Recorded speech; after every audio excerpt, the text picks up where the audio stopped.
बिस्मिल्लाहिर्रहमानिर्रहीम। स्टूडेंट्स, आज हमने डायनामिक इक्विलिब्रियम स्टेट को एक्सप्लेन करना है with the help of an example and graph. This is your first long question of your exercise. ठीक है, डायनामिक इक्विलिब्रियम स्टेट अगर हम देखें तो इंट्रोडक्शन में तो it is the type of chemical equilibrium state.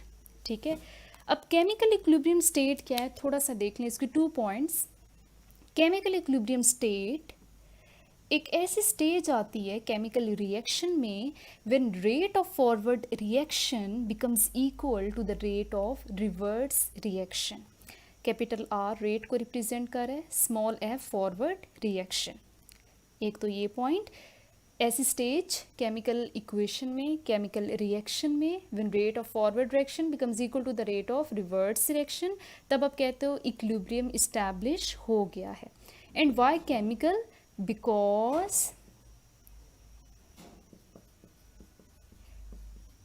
at this stage concentration of chemical species becomes constant। ठीक है, इक्विलिब्रियम जब इस्टेब्लिश होता है उस स्टेज पे जो अमाउंट है, जो कंसंट्रेशन है रिएक्टेंट्स की, केमिकल स्पीशीज में क्या आएगा? Reactants and products. रिएक्टेंट्स और प्रोडक्ट्स की जो अमाउंट है वो क्या हो जाती है? कांस्टेंट, मतलब वो चेंज नहीं होती। चेंज क्यों नहीं होती? क्योंकि रेट्स जो हैं दोनों रिएक्शंस के, मतलब जिस स्पीड के साथ आपके रिएक्टेंट्स कंज्यूम हो रहे हैं, ठीक है, उसी स्पीड के साथ, उसी रेट के साथ आपके प्रोडक्ट्स डिकम्पोज हो रहे हैं। ठीक है, because both rates are equal, both rates proceed at equal rates, that's why आपकी अमाउंट्स भी क्या रहती हैं? कांस्टेंट रहती हैं रिएक्टेंट्स एंड प्रोडक्ट्स की। ठीक है, अब केमिकल इक्विलिब्रियम स्टेट की 2 टाइप्स हैं। Number 1 dynamic equilibrium state, dynamic equilibrium state, and number 2 static equilibrium state. ठीक है, दोनों को मैं ग्राफ में आपको एक्सप्लेन कर दूंगी। स्टैटिक इक्विलिब्रियम स्टेट केमिस्ट्री से रिलेट नहीं कर रही, केमिस्ट्री में इसकी एग्जांपल नहीं है एज सच, इसकी एग्जांपल है फ्रॉम डेली लाइफ। ठीक है, हमने जो एक्सप्लेन करना है वो है dynamic equilibrium state with the help of an example and graph. चलिए डायनामिक इक्विलिब्रियम स्टेट की हम एक्सप्लेनेशन देखते हैं। डायनामिक इक्विलिब्रियम स्टेट, ओके अब एक एग्जांपल लेते हैं, कॉमन सी एग्जांपल है, पहले भी हमने ली है। Hydrogen gas plus iodine gas gives us 2 molecules of hydrogen iodide. इसमें आयोडीन का कलर, गैस है, वेपर फॉर्म में होती है आयोडीन, इसका कलर पर्पल है, और आपके पास जो प्रोडक्ट्स हैं उनका कलर क्या है? They are colourless. ठीक है, अब एक ग्राफ से हम एक्सप्लेन करेंगे how dynamic equilibrium is established. ठीक है, ये आपके पास एक्स एक्सिस है, this is your Y axis. ठीक है, एक्स एक्सिस में हम लेंगे टाइम एंड वाई एक्सिस पे रेट ऑफ रिएक्शन। रिएक्शन क्योंकि 2 तरह के हैं, फॉरवर्ड एंड रिवर्स, दोनों का रेट देखेंगे। यहाँ पे 0, टाइम 0 है। ठीक है, ऐसे ऐसा आप प्रोसीड करेंगे तो आप देखेंगे रेट ऑफ फॉरवर्ड डायरेक्शन कैसे चेंज हो रहा है, रेट ऑफ रिवर्स डायरेक्शन कैसे चेंज हो रहा है। चलें जी, हमने प्रीवियस लेक्चर में देखा that at the start of reaction आपके पास फ्लास्क में ज़्यादा अमाउंट किसकी है? रिएक्टेंट्स की। प्रोडक्ट्स की अमाउंट क्या है? नेग्लिजिबल। क्योंकि रिएक्टेंट्स की अमाउंट ज़्यादा है इसलिए आपके पास रेट ऑफ फॉरवर्ड डायरेक्शन क्या होता है? फास्ट। तो जो रेट है फॉरवर्ड डायरेक्शन का, ये जो मैं अब कर्व बनाऊंगी वो रेट है किसका? फॉरवर्ड डायरेक्शन का। Eight the start of the reaction वो क्या होगा? बहुत ज़्यादा फास्ट। देखिए बिल्कुल पीक पे है आपके पास जो रेट ऑफ रिएक्शन है। लेट्स सपोज इसकी वैल्यू 100 है, तो वो rate of reaction at the start of the reaction क्या है? बहुत ज़्यादा फास्ट है। अब with the passage of time, जैसे जैसे टाइम गुजर है आपका जो रेट है फॉरवर्ड डायरेक्शन का वो क्या हो रहा है? स्लो। ठीक है, ये देखें जैसे जैसे टाइम गुजर है with the passage of time the rate of forward direction become slow, and in other words the rate of reverse direction क्या होगा? फास्ट होगा with the passage of time. Start में क्या था? Rate of reverse reaction slow था, why? Because products की amount क्या थी, negligible as compare to reactants. Start में देखिए रिवर्स रिएक्शन का रेट स्लो है, but with the passage of time reverse reaction का रेट इंक्रीज होगा, वाई? क्योंकि प्रोडक्ट्स आहिस्ता आहिस्ता बनना शुरू हो रहे हैं एंड नाउ इनको चांस मिला है कि ये प्रोडक्ट्स वापस डिकम्पोज होके क्या दें, रिएक्टेंट्स, तो rate of reverse reaction with the passage of time increase होगा।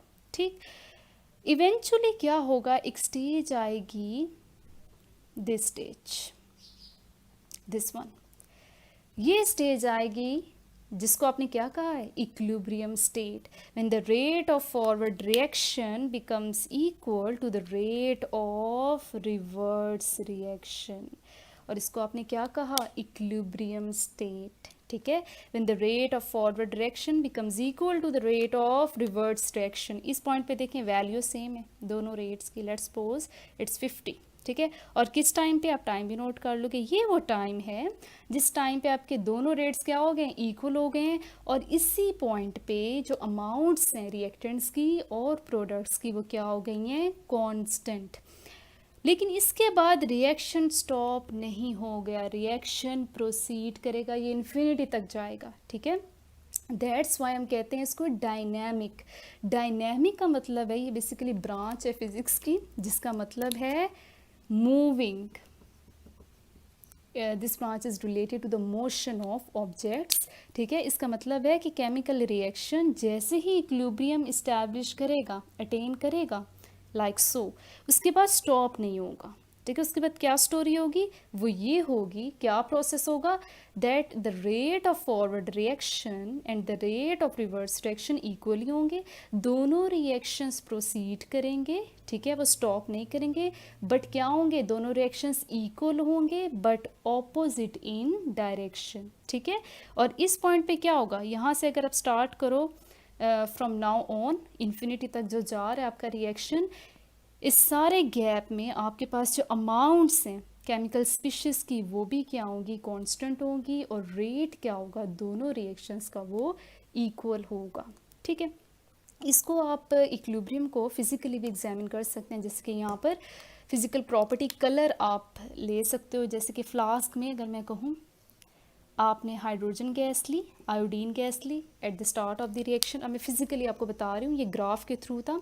अब फिजिकली कैसे इक्विलिब्रियम को जज कर सकते हैं, आपने फ्लास्क में हाइड्रोजन गैस ली, आयोडीन गैस ली, आयोडीन गैस का कलर क्या है, पर्पल है। ठीक है, start of the reaction flask में कलर क्या आपको दिखाई दिया, पर्पल, बिकॉज आपके पास स्टार्ट में क्या होते हैं, रिएक्टेंट्स ही होते हैं। With the passage of time क्या हुआ, rate of forward direction decrease होता गया, इट मीन्स रिएक्टेंट्स कंज्यूम हुए। पर्पल कलर क्या हुआ इस ड्यूरेशन में, पर्पल कलर फेड्स मतलब उसकी शिद्दत कम हो गई पर्पल कलर की। वाई? क्योंकि एक कलरलेस गैस बन रही है आफ्टर सम टाइम, जो कि क्या है, हाइड्रोजन आयोडाइड। ठीक है, एक ये पॉइंट आएगा जब आपके फ्लास्क में कोई कलर नहीं होगा, बट आफ्टर सम टाइम क्या होगा कि वही प्रोडक्ट्स रिकम्बाइन होंगे या डिकम्पोज होंगे, वापस आपको क्या देंगे, रिएक्टेंट्स देंगे, वापस आपको फिर से पर्पल कलर दिखाई देगा, बट उसकी इंटेंसिटी थोड़ी कम होगी। वाई? क्योंकि रिएक्टेंट्स भी प्रोडक्ट्स में कन्वर्ट हो रहे हैं और प्रोडक्ट्स वापस किस में कन्वर्ट हो रहे हैं, रिएक्टेंट्स में। ठीक है, देन आफ्टर दिस टाइम आप देखोगे कि अब no more change in the intensity of colour, no change is observed. ठीक है, कोई चेंज आप ऑब्जर्व नहीं करोगे in colour. Why? Because now आपके पास जो अमाउंट है रिएक्टेंट्स की वो अनचेंज्ड है, वो कांस्टेंट है, वो चेंज नहीं हो रही। इसलिए फिजिकली भी आप एग्जामिन कर सकते हो कब इक्विलिब्रियम इस्टेब्लिश हो गया है, डायनामिक इक्विलिब्रियम इस्टेब्लिश हो गया है। ठीक है, अगर इसमें स्टैटिक इक्विलिब्रियम, अगर तो यहाँ पर रिएक्शन स्टॉप हो जाए इस पॉइंट के बाद, तो वो स्टैटिक इक्विलिब्रियम स्टेट कहलाता है। When rate of forward direction become equal to the rate of reverse direction, उसके बाद रिएक्शन स्टॉप हो जाता है। लेकिन डायनामिक इक्विलिब्रियम स्टेट में क्या होता है, जो कि केमिस्ट्री में पाया जाता है, उसमें आपके पास इस इक्विलिब्रियम के बाद रिएक्शन स्टॉप नहीं होता, इट कीप्स ऑन प्रोसीडिंग दोनों रिएक्शन प्रोसीड करते हैं but opposite in direction. This is your long question, explanation of reversible reaction with the help of an example. ये एग्जाम्पल है एंड ग्राफ. Thank you.